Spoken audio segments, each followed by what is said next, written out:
Welcome to the Power Couple Toolbox. My name is Nathan Byrd. I'm here with my awesome wife, Lacey Byrd. She's yawning right now, so I'm sorry. She's just going to take a little break. All right, she's back. Awesome. Hey, so today we're going to be talking about that money. Money. Can I get some? Yeah. Did you know that? No, I need some right now. No, did you know that finances are one of the top issues that couples face in their relationship? Not the lack of finances, but just how they're handled and Just different. get so boiled up sometimes about it. Yeah, it's just like but if you think about it, right, so much of the mindset that we have about money, how we handle money, came from how we experienced our parents handling it, other people around us handling it. And so much of that gets taken into a relationship, right? Because now you guys are like joint finances. Let's talk about joint, you and I, as well as some of the things that we've experienced in the past and what people say about money. That is the biggest thing, right? So, my family, for example, it was like, well, money doesn't grow on trees. Right? Yeah. Oh, well, we would roll up in these super nice places with really nice houses. And it would be like, well, one day, or, oh, I wish we could afford, or things like that. And for me, I was always questioning, like, well, why can't we? Like, there's no reason why we just can't do that. You know what I mean? So that's just one perspective. What about yourself? Yeah, I feel like kind of growing up, there wasn't really an open conversation around finances. There wasn't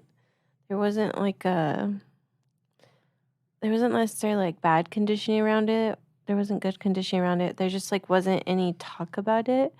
And I feel like as I started to kind of, come into adulthood early, I almost became like a little squirrel, like with finances. Like I just wanted to store that. Like I just wanted to like hang on to everything and store it. And just kind of bringing that back to our relationship, I think one of the biggest things that we've seen is you have such a big mindset, right? And you're like abundance. Yeah, well, It yeah, flows. but you're just you have that kind of relationship, but you're also like you want to invest, right? Yes. You want to. It's Invest like in people, invest in money comes events. in, and you don't want to hang out onto it, and Yep. and I like so much of my conditioning is like I just want to like stash it in corners and behind pillows and It's that acorn mentality. Acorn mentality, yeah. And I feel like over the years, we've grown so much together because it's something that we've had to address a lot. Is like Yes. how we're so different. And I think what was it, like 4 or 5 years ago when I kind of came to you and had that realization of like, man, because I would buy everything from thrift stores. I would buy everything super cheap, and I would, always look for Quality. deals. But then I would buy like so many of them because none of them were quite the one that I wanted. And so it was like so many, and I was like, man. And then you would always invest in like quality. You're like, no, I'm just going to get the best of the best. And it was such an interesting dynamic. But I remember seeing somebody else model that characteristic that I had. And I was like, why are they buying like 100 pairs of shoes instead of just getting the one that they actually really want, fits? and that its quality will last longer. Yeah. And so it was very eye-opening for me. And I feel like that's what it takes, right?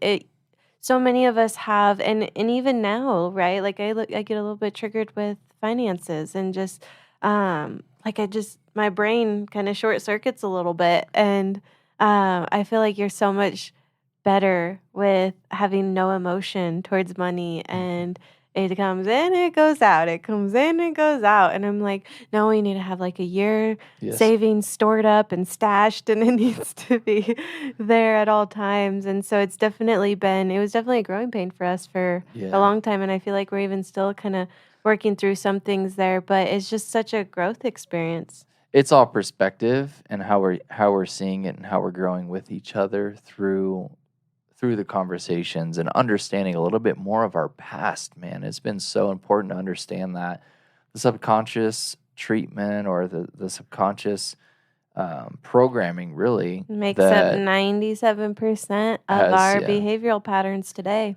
Yeah, and that's created really what we see. So, that's really what one thing that we've gone over, but some of the things that really have helped us, and that's really what we want to pull it into, is just Mhm. making sure that you guys out there can also get a little bit of course, our personal background, but also how that plays into the relational dynamics, because money is everywhere. It's in everything we do. It's in Mhm. every conversation.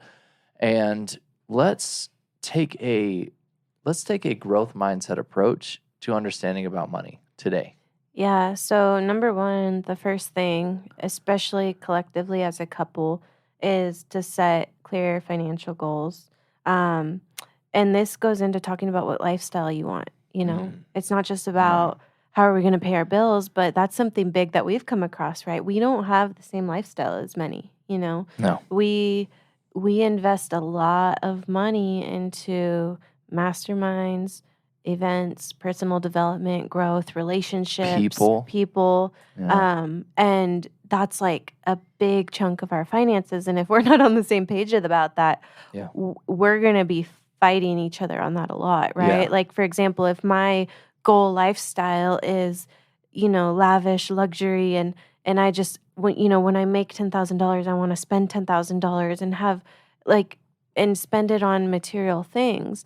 Well, we are both very clear on the kind of lifestyle that we want. And so it's so much easier to understand where the finances are going to go. And so we can filter the decisions that we're making. I'd say too, our goals and setting those financial goals that we have set, and we've had actually very productive conversations about this, is like we want to be a generational relationship, right? Where we're breaking generational, not curses per se, but Chains. chains that have held Yeah. back, right? So, W- yeah, go ahead. Well, yeah. So what that means is the majority of people, and, there's a lot of research showing this, but the majority of people don't leave within one rung of the income bracket that they grew up in, the health status that they grew up in, the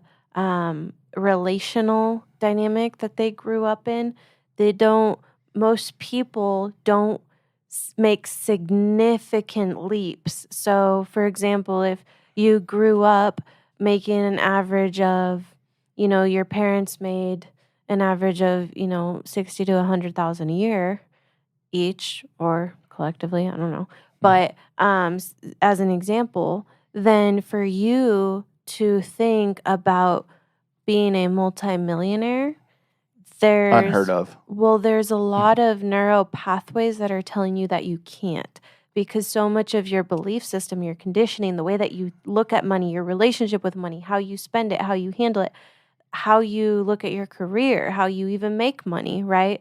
It's so different, and you have to really, really, really, and that's one thing we've done is go out of our way to get exposure, Yes. to learn about real estate investing, to learn about trading, day trading, to learn about investing, to learn Mhm. from multimillionaires, right? We've gone out of our way to invest our money into that exposure to learn different and create different neural pathways and different Yeah. beliefs. It's like once you drive that Rolls Royce, you really can't go back. To the PT Cruiser. Yeah, the Rolls Royce is so nice. Yeah. It just okay, doesn't matter. Not the material things, but hey, it's about the lifestyle that you want to create, and you've got to be really clear on that. And you Mhm. and I, Because it takes a lot of sacrifices. Like, especially as you're building it, right? It takes a lot of sacrifices.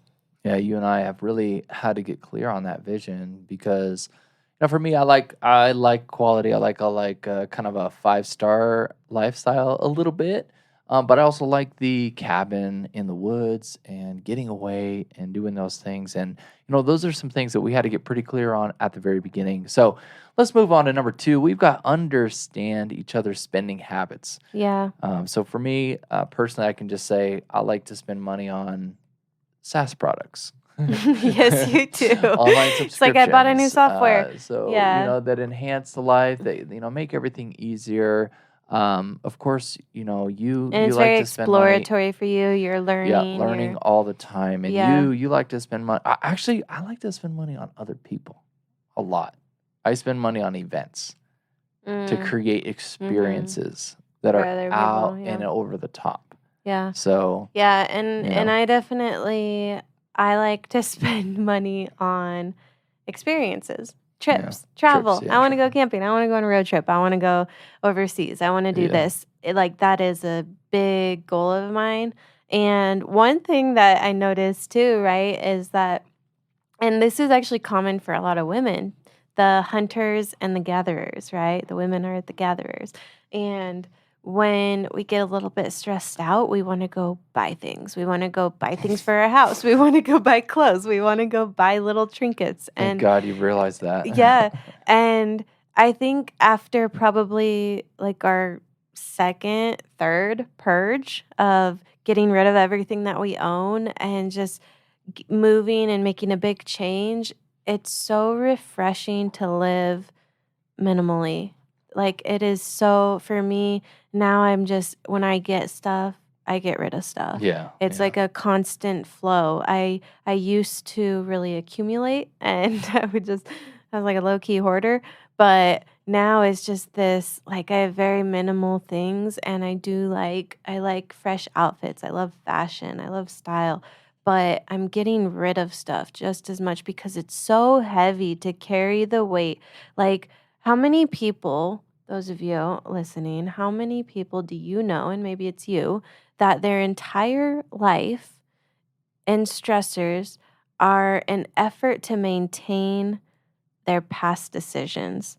All the things that they've bought, all the things that they have, cars broken down in the driveway that they have to fix, the boat that they have to repair, the house that they have to maintain and take care of. It's like this constant revolving, stressful door, right? Like the revolving door of like you're constantly having to take care of all of the things and maintain all the things that you have accumulated versus just having that abundant mindset where you just you have what you need and you need what you have. yeah. No, I love that. So yeah, just understand each other's spending habits is super important. I know that, that's what we're doing. So we've also got create a budget. Mm. And I would say budget for, us and as well for other people is a constant ebb and flow. There's Mhm. budgets for everything. There's budgets for trips, there's Yeah. budgets for Our your food budget groceries, is your probably the gas, biggest. like all these things and it's like, We like you know, luxurious food for yeah, sure. and We you spend a don't lot of money on food. it's important just to know but see that's all based on your overall vision and the financial goals that you have for the future. So Right. if you've got to go for the end in mind, and if you guys haven't created a budget for certain things that will align up to that long-term vision, we obviously strongly suggest that. Mhm. Number 4, what's number 4? Yeah, setting up a joint bank account. This is something that we did maybe like 6 years in, 7 years in, Yeah. 6 years in. We set up a joint bank account, and I feel like that really changed our relationship with money together when we did that because it was like we were all of a sudden on the same page. It Yes. wasn't your money, my money, and like this constant, like almost veil that was there of like, well, how much money do you have? And, it was, Yes. especially with how we make money, right? Like we're making money almost every day and it's changing every day. And so when there's no like joint understanding of where we're at, and I know this is a trigger for a lot of couples and it was definitely for us of like keeping things separate and Mhm. because we had different spending habits, right? And there was a distrust there, but when we created that joint account and we started we still had our individual accounts, but we were making sure that all of our like we set up a direct transfer into that account each month, Yeah, right? that's good. Yeah. And it was automatic. And so like our bills and our budget and everything was taken care of.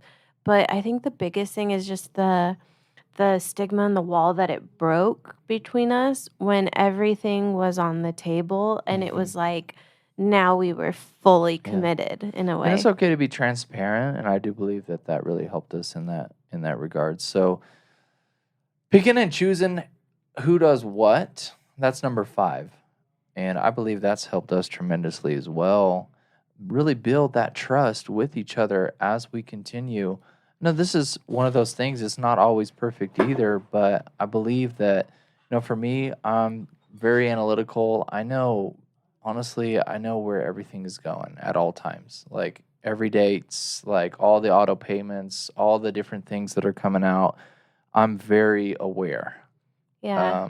And So, and me thinking about that is just like kind of like I stated at the beginning, is just a really big stressor for me. And I don't like to constantly be putting a number on everything. I mhm. just like to know my parameters. Yeah, And that's good. That's and good. so I can just kind of flow freely within that, like, okay, this is your budget, you can do, and then it gives me boundaries and it gives me parameters versus constantly like I noticed that that's a big trigger for me too. Mhm. Like I go into like a scarcity mindset when I start looking at like putting numbers to everything and trying to add everything up and trying to like it bogs me down, it stresses me out, and you're so much better at not being emotional about Mhm. it. And so I feel like we've found a really good flow there when it comes to all right, you keep an eye on where we're at. You kind of take the lead with Yeah. budget, bills, where everything's at, what needs to happen, and then communicate that to me. And we just work towards those goals. We work towards, where we're at. So I think that I also think it's a growing experience that we're still even refining. But I would definitely, definitely say that the biggest thing is getting on the same page with finances, regardless of where they're at, being on the same page because it brings you together as a team, and it can be like really hard thing, right? Like, Yeah. a lot of people it's like they're stashed because and that's one of the biggest things is the different spending habits, the different belief systems when it comes to money, the different desired lifestyles. And when you're not on the same page with all these things, then you're not gonna be able to get very far. No, not at all. So, we understand managing finances in marriage can be really challenging, especially when couples don't really see eye to eye on spending habits, like you said. Yeah. But really, with proper planning and just great open communication, like what we've talked about today, and also with clear goals, right? And then the key really is to be honest, patient, and willing to compromise. Yeah, then you can So, accomplish any yeah. goal together as a team. And when you understand the sacrifices that you might have to make to create the lifestyle that you want, then it's okay because, you're on the same page and you're going to Yeah. get there. That brings me a lot of joy, actually, just to know that we're on the same team. And Yep. that's one thing we'd love for you guys, love to leave you guys with today, is just be on the same team. Mhm. Know that you are one And and you're working I together. I would say one thing to do is have a conversation about this. Like get in a neutral environment, get out of your daily environment Hmm. and have a conversation about your spending habits, about how you grew up with money, how Mm. it was treated. If you guys have never talked about this and if money's kind of like a taboo topic or Yeah. if there's a lot of triggers around it, like start to identify where those are coming from Hmm. because a lot of the time it's the seed that was planted and the conditioning that you experienced when you were younger. And so when you can identify those things, then you can start to build new neural pathways. You can start to create new systems and new belief patterns. And ultimately, your spouse is your partner. So they're your business partner, they're your life partner. So getting on the same page with them, getting clear about your goals and expectations is only going to make the marriage thrive. And thrive, we want you guys to do. So if you have enjoyed this podcast, feel free to subscribe and also share this with your friends. We've got a lot of other great podcast episodes that we've shot at powercoupletoolbox.com. So guys, shoot over there and we cannot wait to shoot another one for you.